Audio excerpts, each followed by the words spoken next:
Okay. I guess start now, Yeah, right? yeah. I think I just have to go with the most recent one, which was I think it was about 2 weeks ago, 2 weeks to a month ago, and I had gotten just fired from my job, and it doesn't matter how, but it was really shitty, and and all I wanted to do was go in and like fucking just punch them all in the face. But what happened is I just got so fucking blacked out that um, I just started drinking as much whiskey as I could, and I started riding down. I was actually going home on my way home on my bike, which I probably shouldn't have been. And I called an Uber that day, uh, and I was so drunk that the Uber driver was like, "I can't take you, man." So I mustered up. My friend took me in, fed me some food, and then I got back on my bike and I started heading home.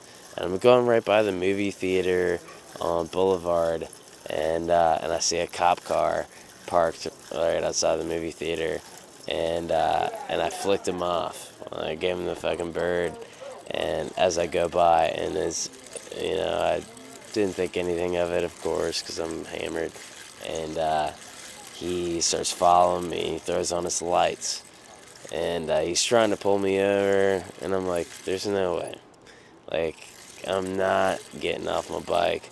So I'm rolling down. I'm rolling up. I'm going on Boulevard, going up the hill, and he ends up like going up aside of me because I'm like, "I'm not pulling," and he's like, "Pull your bike over," and I'm like, "What did I do wrong?" I'm allowed to flick off a cop if I fucking want to. It's my American right to do that. He's like, "You don't have a back bike light." As soon as I'm like, "Well, fair enough," but I'm still not because I'm gonna get a BUI, basically bicycling under the influence. So I'm like, "No way," and so I just keep going, and then he's almost like I'm like only maybe 6 inches from the curb, and he's got the other half of the foot against me, and almost tries to throw me off.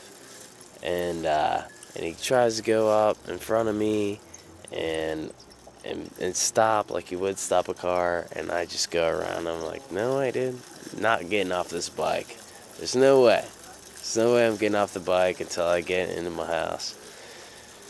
So I weave around him, and he comes up against me. I'm down the hill by this now. I'm booking it. I'm booking it. I'm past the diamond, and he's like, "Why don't you, what are you doing? I gotta pull you over." I was like, "Hey man, why are you being such a dick?" And he yells out of his car. He's like, "You puss!" And I said, "Well, all right, see you later then." And he zoomed off. And I didn't see him. And at this time, I'm cracking up. I'm like, I got away with it. Got away with it. I'm so drunk. I got away with it. And I get close to my house in Northside, and I'm pulling into my neighborhood. Take a left turn. Sure enough, there's a cop right next to me. I'm 2 blocks from my house. There's a cop behind me. A block and a half this time. And I'm like, oh fuck, that's the same guy. So he's it's him again. And I'm like, well, I'm not stopping my house, so I go around my house. And at this point, I'm just weaving in and out of the neighborhood because, the grid of the neighborhood. And he's just following me the whole time like a shark. Follows his prey. And I'm like, dude, I know as soon as I lay my foot on the ground, I'm getting arrested. So he sees that I'm just weaving in and out. And then after about like probably the fourth or fifth time that I've done this, he's like, "All right, man, this guy's kind of got me. We've been messing with each other." And of course, maybe he got a call, or maybe he just got fed up and zoomed off again. And I laughed all the way home. And it was a great feeling to get away with, maybe I kind of crossed the law by not having a bike light, and sure, it's unsafe, but you know, I I I felt like even though I was pushing the line by being hammered on my bike and flicking off a cop and whatever goes with that. Um, at the end of the day, I walked through my door feeling like I was victorious. Anyway, that's my story.